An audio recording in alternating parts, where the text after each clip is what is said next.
That was the thing most people never got to see. During the day, the station was loud and crowded and full of movement.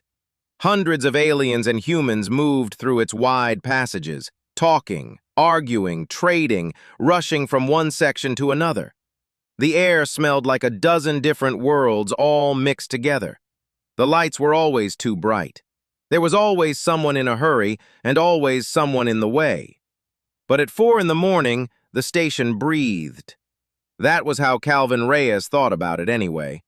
The lights dimmed to a soft blue glow. The vents hummed low and steady. The long corridors stretched out ahead of him like empty rivers, clean and waiting. He liked it that way. He liked the stillness. He liked being one of the only people awake while the rest of the station slept. Calvin was 26 years old. He had a lean build, dark hair that never stayed flat no matter what he did to it, and a face that looked younger than his age. He wore the standard gray uniform of the station maintenance crew with a small patch on the left shoulder that read Kepler 7 Operations. His cart rolled along beside him, carrying mops, cleaning solution, a waste collector, and a battered old thermos that he refilled every 2 hours without fail. He had been working on Kepler 7 for 3 years now. Most people who came to the station came because they had somewhere important to go. Scientists heading to research outposts, diplomats in transit between alien systems, military personnel rotating between assignments, cargo haulers running trade routes across 3 sectors. Everyone on the station seemed to be on their way to somewhere else, something bigger, something that mattered. Calvin was not on his way anywhere. He had come to Kepler 7 after a series of quiet accidents in his life. Not dramatic ones, just the kind that slowly redirect a person without them fully noticing. A scholarship that did not work out. A plan that fell apart. A period of time where he needed steady work and a place to sleep and nothing more complicated than that. Someone had told him that the station was always hiring maintenance staff, so he applied. He got the job. He came, and then he stayed. Not because he was trapped. He could have left any time. He stayed because somewhere along the way, he had stopped thinking of it as temporary. The station had become his place. The morning shift had become his hours. The long, empty corridors had become something close to home. He had a system. Section A first, then B and C, then the cargo ring, then loop back through the common areas before the breakfast crowd started arriving. He knew which floors scuffed easily and which vents collected the most dust. He knew that the Vorath security officers on the night rotation always left crumbs near Post 7 because they ate those hard-grain biscuits during their shift and never cleaned up after themselves. He knew that the water dispenser in Corridor 12 leaked a little at the base and needed a cloth under it every morning. He knew this station the way a person knows a place they have loved quietly for a long time. On this particular morning, Calvin was working through the cargo ring.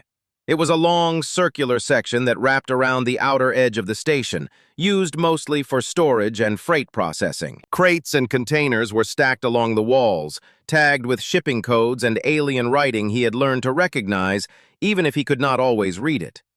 The lights here stayed dim even during the day because the cargo did not need much light to sit still. He was mopping near Bay 4 when he heard it. It was soft, almost nothing, just a small sound from somewhere behind the tall stack of crates against the far wall, like something shifting, like something trying not to make noise and not quite managing it. Calvin stopped mopping. He stood still and listened. The station hummed around him. The vents breathed. Somewhere far away, a door closed with a dull clunk. He waited. There it was again, a low, quiet sound. Not mechanical, not a pipe or a loose panel, something alive. Calvin walked toward the crates slowly, not rushing. He had learned a long time ago that rushing toward an unknown sound was rarely a good idea. He moved a medium-sized crate to the left, then shifted a second one with both hands. They were heavy, but he was used to heavy. 3 years of lifting and pushing and hauling had made him stronger than he looked. Behind the third crate, in a small hollow between the wall and the stack, something was curled up on the cold floor. Calvin crouched down. The creature was small, roughly the size of a large dog, maybe a little bigger. It had scales that shifted between deep red and dull gold, depending on the angle of the dim light.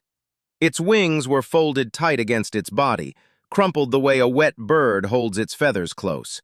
Its tail was curled around its own legs. Its eyes were open, large and dark and wet, and they were looking directly at Calvin with an expression he recognized immediately. It was scared. There was a cut on its back leg. Not deep, but it had bled. The scales around it were dark, and the creature was holding that leg slightly off the floor. Calvin did not move for a moment. He just looked at it, and it looked at him. Then he sat down cross-legged on the cold cargo bay floor, rested his hands on his knees, and said in a calm and quiet voice, "Hey, it's okay. I am not going to hurt you." The creature flinched but did not run. Calvin reached slowly into the front pocket of his uniform and pulled out a small bag of dried mango slices he always kept on him. He opened it without any sharp movements, took one piece out and set it on the floor between them. Then he waited. The baby dragon did not move right away. It stayed in its small hollow between the crates and the wall, watching Calvin with those large, dark eyes. Its nostrils flared slowly, taking in the smell of the dried mango sitting on the floor between them. Its wings twitched once, then settled back against its body. Its injured leg was still held slightly off the ground, and every now and then it shifted its weight in a way that told Calvin the cut was bothering it more than it wanted to show. Calvin sat still. He was good at sitting still. Most people were not. Most people got uncomfortable after 30 seconds of silence and felt the need to fill it with something. A word, a movement, a sound. Calvin had learned early in his life that sometimes the kindest thing you could do for a scared creature was simply to not be a threat, to take up your space quietly and let the other one decide what happened next. So he waited. 2 minutes passed, maybe 3. Then the baby dragon stretched its neck forward just a little. Its nostrils worked again. It looked at the mango, then at Calvin, then at the mango again. Calvin did not smile. He did not make any sudden expression. He just stayed calm and open and still. The baby dragon uncurled its neck a little more and sniffed the mango from a distance of about half a meter. Then, very carefully, it stretched forward the rest of the way and picked the piece up with the tip of its mouth. It pulled back quickly, as if expecting something bad to happen. Nothing happened. Calvin reached into the bag and put another piece on the floor. The second piece went faster. By the fourth piece, the baby dragon had moved out of the hollow entirely and was sitting closer to him, chewing with the focused intensity of a small animal that had not eaten in a while. Calvin watched it eat and felt the particular kind of quiet satisfaction that came from helping something without making a big deal out of it. "You are pretty hungry, huh?" he said softly. The baby dragon looked up at him mid-chew. "Yeah, thought so." He looked at the cut on its leg. It needed to be cleaned and wrapped. Leaving it open in a cargo bay was not a good idea, even on a station as well-maintained as Kepler 7. He thought about calling medical, but something told him that introducing a comm call and a rush of people right now would undo everything the last few minutes had built. So he reached for his cart instead, slowly, watching the baby dragon the whole time to make sure it did not panic. It watched him back but stayed where it was. He found what he needed in the side compartment of his cart. A clean cloth, folded and unused. A small bottle of mild sanitation solution he used for surface cleaning. It was not medical grade, but it was gentle, and it would do until he could get proper help. He tore the cloth into 2 strips, one wider and one narrow. He turned back to the baby dragon. "I am going to look at your leg," he said. "I will be slow. You can move away if you want." He held his hand out, palm up, and waited. The baby dragon looked at his hand. It leaned forward and sniffed his fingers with the same focused attention it had given the mango. Its breath was warm and smelled faintly like something metallic and smoky, the way the air smells just before a thunderstorm. Then it sat back and did not move away. Calvin took that as permission. He shifted forward carefully and looked at the cut. It was along the lower part of the back leg, a clean slice, probably from a sharp edge on one of the crates. Not deep enough to be dangerous, but definitely sore. He poured a small amount of the sanitation solution onto the wider strip of cloth and began cleaning around the wound slowly and gently. The baby dragon hissed once, a short, sharp sound. Calvin stopped immediately. "I know," he said quietly. "I know, just a second more." He continued. The baby dragon made a low, unhappy sound in its throat but held still. Calvin finished cleaning the wound, folded the narrow strip of cloth into a flat pad, pressed it gently against the cut, and used the remaining length to wrap around the leg twice and tie it off loosely enough not to cut circulation. He sat back. The baby dragon looked down at its leg, then back at Calvin. "There," Calvin said. "Better." He did not know if the creature understood his words. He suspected it did not, or at least not exactly. But tone carried across species more reliably than vocabulary. Every living thing seemed to understand the difference between a voice that meant harm and a voice that did not. He offered another piece of mango. The baby dragon took it immediately this time. Then it did something Calvin did not expect. It moved forward, stepped over his outstretched leg, turned around once like a dog finding the right spot, and settled down with its side pressed against his knee. Its wings relaxed. Its breathing slowed. Within a few minutes, its eyes had gone half-closed. Calvin looked down at it. A small dragon was falling asleep against his leg in Cargo Bay 4 at 4:30 in the morning. He thought about this for a moment. Then he reached for his thermos, poured himself some coffee, and decided that this was just going to be part of his shift today. What he did not know was that 3 meters away, at the entrance to Bay 4, a Vorath security officer named Greth had stopped walking his patrol route entirely. Greth was standing completely still with his hand resting on his comm unit, not pressing it, just resting there. Greth had served on Kepler 7 for 6 years. He had handled aggressive cargo animals, broken up 3 interspecies disputes that nearly turned violent, and once talked a malfunctioning cleaning drone out of a locked medical bay. He believed himself to be a calm and experienced officer who was difficult to surprise. He had never in his life seen anything like what he was currently watching. He slowly moved his hand away from his comm unit. He looked at the human sitting cross-legged on the cargo bay floor, drinking coffee with a baby dragon asleep against his knee. He looked for a long moment. Then he turned and walked quietly to the next corridor, where his colleague Dessa was running her own patrol. "Dessa," he said in a low voice. "What?" she said, not looking up from her scanner. "Come and see this," he said. "Do not make any noise." Dessa was not easy to impress. She had grown up on a border station even rougher than Kepler 7, spent 4 years in planetary security before joining the orbital corps, and had the kind of face that stayed flat and unreadable in situations that made other people sweat. When Greth told her to come quietly and see something, she assumed it was going to be a maintenance issue or a cargo animal that had gotten loose from a poorly sealed container. Something manageable, something with a simple solution. She followed him to the entrance of Bay 4. She looked inside. She stood there for 11 seconds without speaking. Then she said very quietly, "Is that what I think it is?" "Yes," Greth said, "and that human just—" "Yes." "He wrapped its leg." "With a cleaning cloth, yes." Dessa stared for another few seconds.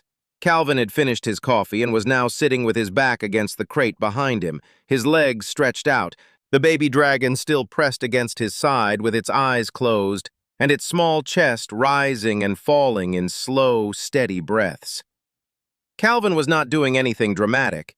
He was just sitting there, calm and relaxed, occasionally glancing down at the baby dragon the way a person glances at a sleeping pet to make sure it is still comfortable. "We need to call this in," Dessa said. "I know," Greth said. "I have been standing here trying to decide how." That was the real problem. Neither of them had the words for it. What exactly do you say into a comm unit when the situation in front of you does not fit any of the categories on the incident report form? Greth had been turning it over in his head since he first saw Calvin crouched down with the cleaning cloth. Every option sounded either too alarming or not alarming enough. Dessa solved it by keeping it simple. She stepped back from the entrance, raised her comm unit, and said in a steady voice, "This is Officer Dessa, cargo ring. Bay 4. We need Commander Prent at this location. Non-emergency, but do not delay. The response came back in seconds. Acknowledged. Commander Prent is on her way. They waited. Calvin, inside the bay, had no idea any of this was happening. His attention was on the baby dragon, which had shifted in its sleep and was now making a very faint sound, almost too low to hear, something between a hum and a purr. Calvin found this unexpectedly pleasant. He reached into his bag and checked how much mango he had left. 3 pieces. He would need to ration them. Commander Eula Prent arrived 7 minutes later. She was tall even by the standards of her species, the Ellerin, a people known for their calm nature and long careers in diplomatic and administrative work. She had silver-gray skin, large, pale eyes, and silver hair pulled back tight. She had commanded Kepler 7 for 9 years and had dealt with situations ranging from engine fires to a full diplomatic crisis involving 4 species and a disputed shipping lane. She was not the kind of person who moved quickly out of panic. She moved quickly when she decided speed was necessary, and she decided that deliberately. She walked to the bay entrance, looked in, and was quiet for a moment. Then she said, "How long?" "About 40 minutes, Greth said. "The human found it behind the crates. It was injured. He cleaned the wound and wrapped it. It fell asleep on him." Prent watched Calvin for a moment. Calvin had just discovered the last of his mango was gone and was quietly checking his other pockets to see if he had anything else. He found half a cereal bar wrapped in foil, looked at it, then looked at the sleeping baby dragon, and decided he would offer it when it woke up. "Does he know what it is?" Prent said. "We do not believe so," Dessa said. Prent exhaled slowly through her nose. "And the identification markers on the scales. Have you run them?" There was a pause. Greth and Dessa looked at each other. "We were focused on the immediate situation," Greth said carefully. Prent pulled out her own scanner and pointed it at the baby dragon from the entrance. The device was quiet and the beam was invisible. The baby did not stir. The scanner ran its check and returned the result in 4 seconds. Prent looked at the result. She looked at it for long enough that both Greth and Dessa grew uncomfortable. "Commander," Dessa said, "what does it say?" Prent lowered the scanner. Her expression had not changed dramatically, but something behind her pale eyes had shifted into a register that neither officer had seen on her face before. It was not panic. Eula Prent did not panic. But it was something close to the feeling that comes just before a person realizes they are standing on ground that is much thinner than they thought. "The child belongs to Zarathek," she said. The corridor went very quiet. Greth knew the name. Every species with access to interstellar records knew the name. Zarathek was an elder dragon of the Dracovar, one of the oldest living beings in the documented galaxy. The Dracovar were not a species that involved themselves in the politics or business of others. They did not sign treaties. They did not attend summits. They did not negotiate. They existed on a scale that made most other species feel very small and very temporary. And they were respected, or more honestly feared, in the way that ancient and enormously powerful things tend to be feared. There was a record, studied in military and diplomatic academies across dozens of systems, of an incident 400 years ago when a Dracovar territory boundary had been crossed by a fleet that did not know better. Zarathek had been the one to respond. The fleet had consisted of 42 ships. Afterward, it had consisted of none. Greth looked back into the bay at Calvin, who had found a second cereal bar in his left pocket and was looking very pleased about it. "He has no idea," Greth said. It was not really a question. "None," Prent said. She stood there and thought quickly and carefully the way she always did when the situation required it. The child was safe and calm and sleeping. The human had done nothing wrong. In fact, the human had done something that, when she thought about it honestly, no trained diplomat or security officer on this station would have managed as smoothly. The larger problem was what came next. Because Zarathek had been missing his child for 3 days now, and a being like Zarathek searching for 3 days across multiple star systems with no answer would not arrive at Kepler 7 in a gentle mood. Prent straightened up and looked at Dessa. "Wake the senior staff. Quietly. I want everyone at their posts within the hour." She looked at Greth. "And nobody goes into that bay and disturbs the human or the child. Nobody. Whatever that man is doing in there, it is working, and I am not going to be the one who interrupts it." She took one more look at Calvin, who had settled back against the crate with the second cereal bar in his hand, and the baby dragon sleeping against his side, and allowed herself one brief moment of something that might have been admiration. Then she went to prepare for what she was very much afraid was coming. There were 6 of them around the main table, each one representing a different department of the station. They were experienced people. Between them, they had decades of service on orbital stations, border posts, and deep space assignments. They had handled emergencies before. They knew how to stay calm under pressure and make decisions quickly. But when Commander Prent told them whose child was currently asleep in Cargo Bay 4, the room went very quiet in a way that had nothing to do with professionalism and everything to do with the simple biological response that most living things have when they hear the name of something that could end them without much effort. Prent let them have their moment. Then she moved on. The plan, such as it was, involved sending a careful signal into the surrounding sectors, broadcasting on all open frequencies that the child was safe and on Kepler 7. It was the right thing to do and also the only thing to do. Zarathek was going to find the station eventually. Better to reach him first with good news than to let him arrive without warning, driven by 3 days of searching and the particular fury that belongs to a parent who does not know if their child is alive. The signal went out at 5:40 in the morning. By 6, 3 cargo vessels that had been docked for routine resupply had quietly requested emergency departure clearance and left without finishing their loading. Prent approved each request without comment. She understood. She could not blame them. By 6:30, the long-range scanners picked up something moving through the outer sector at a speed that made the scan operator read the numbers twice before reporting them. The object was large. It was moving fast, and it was heading directly for Kepler 7 with the kind of straight, unwavering path that suggested the thing doing the moving had no intention of slowing down for anything in its way. Prent ordered non-essential personnel to move to the intersections of the station. She did this calmly and framed it as a routine precaution so as not to cause panic. Most of the staff who heard the announcement understood what it meant anyway. The station had a particular kind of silence that settled over it in the next 20 minutes, the silence of a place where everyone is moving carefully and speaking in low voices and trying very hard not to think too much about what is coming. In Cargo Bay 4, Calvin had no idea. The baby dragon had woken up about an hour earlier, eaten the second cereal bar with great enthusiasm, and was now sitting upright and looking around the bay with the bright, alert energy of a young creature that had slept well and was feeling considerably better than before. Its injured leg still had Calvin's cloth wrapped around it, but it was putting weight on it now, which Calvin took as a good sign. He had spent the last hour just keeping it company. He talked to it in the easy, unhurried way he talked to most things, not expecting a conversation back, just filling the air with something calm and friendly. He told it about the station. He told it which corridors had the best airflow and which sections smelled strange near the end of the week.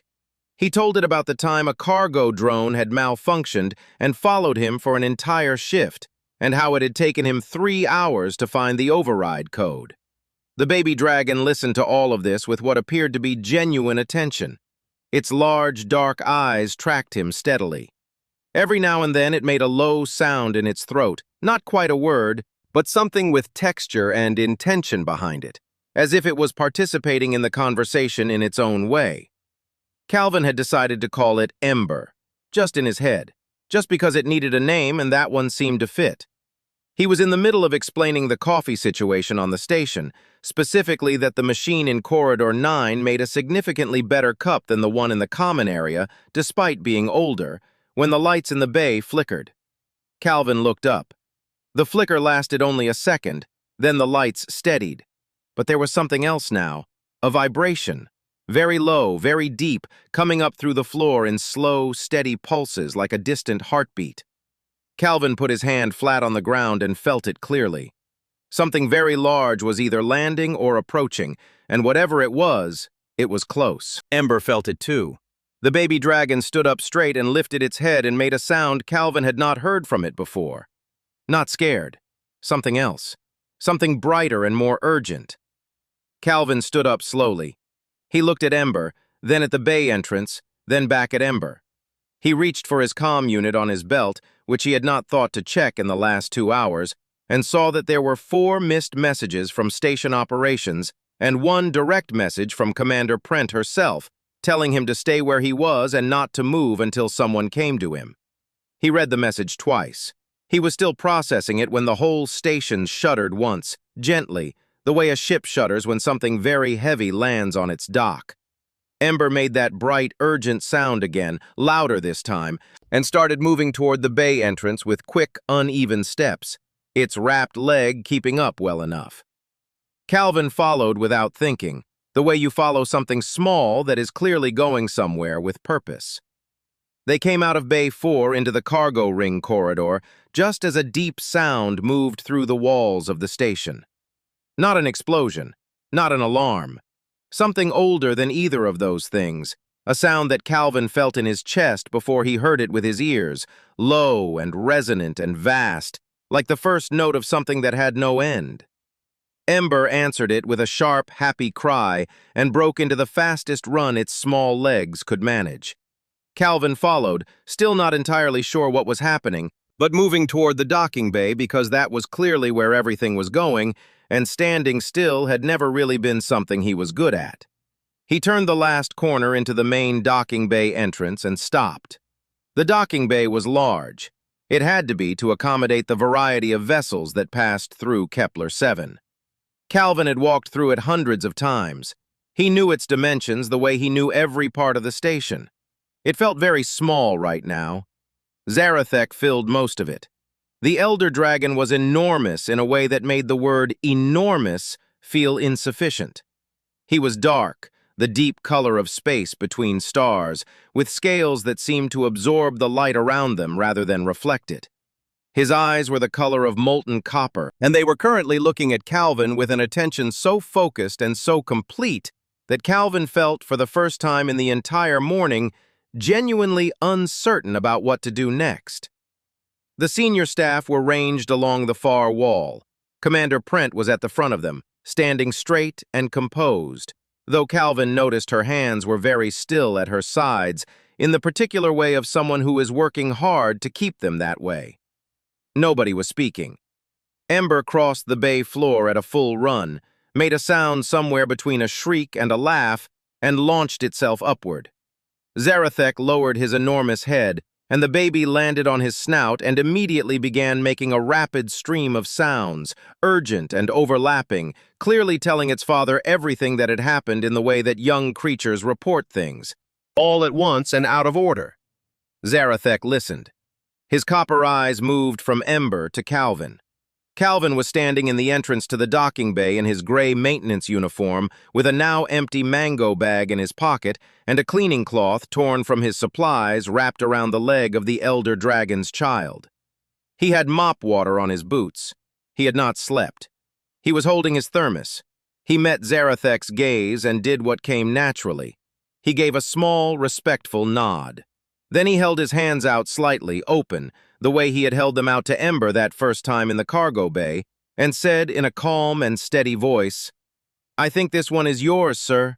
The cut on the back leg is wrapped up. It should probably get looked at properly by someone who knows what they are doing." The docking bay was absolutely silent. Zarathek looked at him for a long moment. The copper eyes were unreadable in the way that ancient things are often unreadable. Too much depth behind them to see the bottom clearly. The Elder Dragon's breath moved through the bay in a slow, warm current. Then he lowered his head further, all the way down, until one enormous copper eye was level with Calvin's face. Calvin did not step back. He stood his ground, not out of bravery exactly, but because in his mind he had spent the last 2 hours looking after this creature's child, and he did not believe that doing something kind gave anything a reason to hurt you. It was a simple belief. It was perhaps not a sophisticated one, but it was the one he had, and he held it the same way he held everything, quietly and without making a fuss. Ember chirped from its place on its father's snout and looked between them with bright, interested eyes. 4 seconds passed. Commander Prent, watching from the far wall, later said it was the longest 4 seconds of her entire career. It was a slow and steady breath, warm and deep, and it moved through the docking bay like a soft wind. The temperature in the room, which had been dropping steadily since the Elder Dragon arrived, eased back to something normal. The copper eyes, still level with Calvin's face, shifted very slightly. Not softer exactly, but something in them settled, the way a fire settles when it is no longer burning against anything and is simply burning. Calvin stayed where he was and waited. Zarathek straightened up slowly. The movement was enormous and quiet, like a mountain deciding to adjust itself. He turned his great head and looked at Ember, who was still sitting on his snout and still making those rapid, overlapping sounds with the energy of someone who has a great deal to report and very little patience for being interrupted. Zarathek listened to all of it.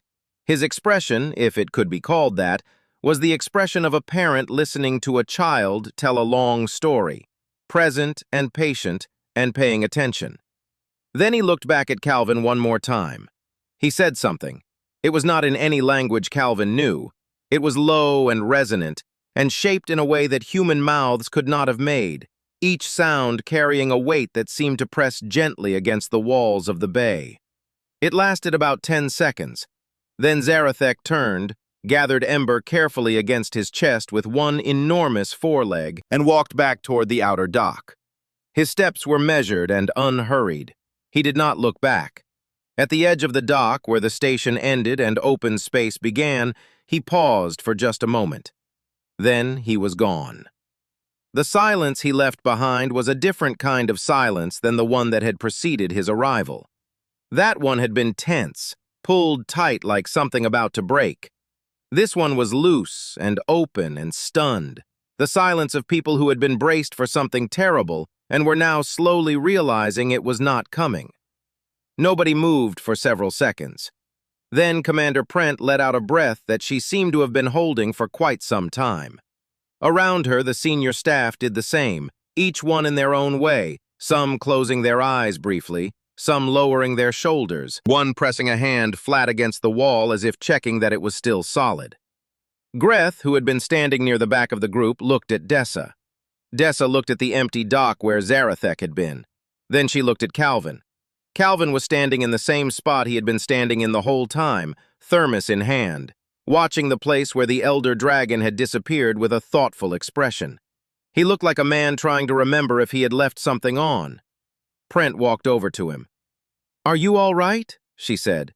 Calvin looked at her. "Yes," he said. "Is Ember okay? The leg, I mean. It was walking on it, but it still needs proper care."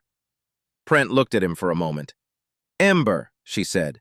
"That is what I was calling it," Calvin said. "In my head. I did not know its name." Prent was quiet for a second. Then she said, "The child will be well cared for. Zarathek will see to that." She paused. "Do you understand what just happened here, Calvin?" Calvin thought about it honestly. "Something big came for its baby," he said. "And then it left. Because the baby was okay." Prent considered this summary. It was, she decided, not inaccurate. It simply left out approximately everything. "Yes," she said, "that is broadly correct." Calvin nodded and looked down at his thermos. "I need to refill this," he said, "and I am about 2 sections behind on my route." He said it without any performance. He was not trying to seem unbothered. He simply was unbothered, or close enough to it that the difference did not show. He gave Prent a small, polite nod, the same kind he had given Zarathek, and walked back toward the corridor. Greth watched him go. "He is going back to his route," Greth said.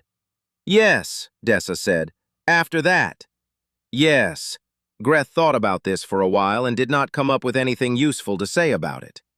The days that followed were busy ones for Kepler 7 in ways that had nothing to do with the station's normal operations. Word traveled fast across the sector, the way word always travels when something unprecedented happens. Other stations heard about it. Diplomatic channels picked it up. Military intelligence flagged it. Academic institutions received reports from 3 separate sources within 48 hours.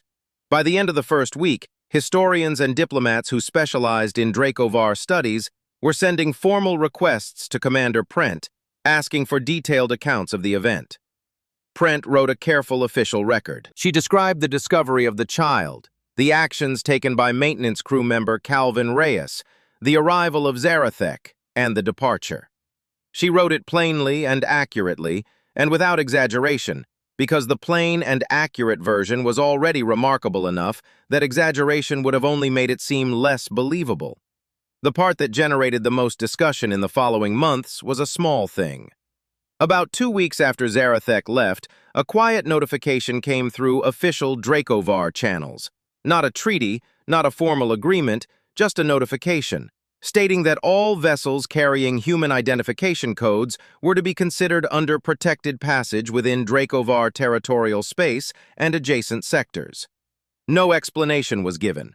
No request was made in return. It was the first time in recorded history that the Dracovar had extended any such gesture to any species. Diplomats and historians spent considerable time trying to understand the mechanism behind it. What had the human done exactly? What technique had he used? What training had prepared him for that specific situation? Papers were written, debates were held. A professor at a well-regarded alien academy included the Kepler 7 incident in her course on interspecies relations and spent an entire lecture on it each year for the next decade. Commander Prent, when asked by a journalist what she believed Calvin had done that made the difference, thought about it carefully before answering. He did not decide in advance how to feel about it, she said. Most of us walk into an unknown situation already carrying our fear of it. He walked in and just looked at what was actually there. The journalist asked if she had told Calvin this. "I tried," she said. "He said he was just doing his job and asked if I wanted the Corridor 12 water dispenser looked at because it had been leaking for a while." Calvin went back to work the morning after it happened. He finished his route. He refilled his thermos. He fixed the cloth under the water dispenser in Corridor 12, which had needed it for weeks. He found out from a passing crew member that his encounter with the baby dragon was already being talked about across the station, and he received this information with the mild interest of someone hearing about something that happened to a person they vaguely knew.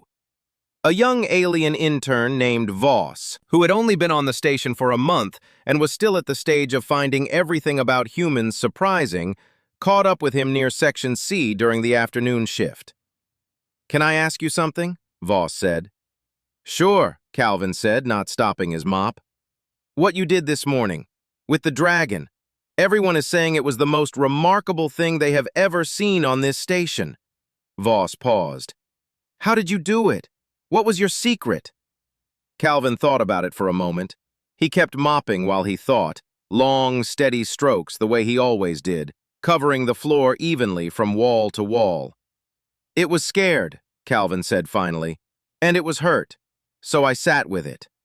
Voss waited for more. "That is it," Calvin said. He moved his cart forward to the next section, whistling something low and tuneless, and kept going.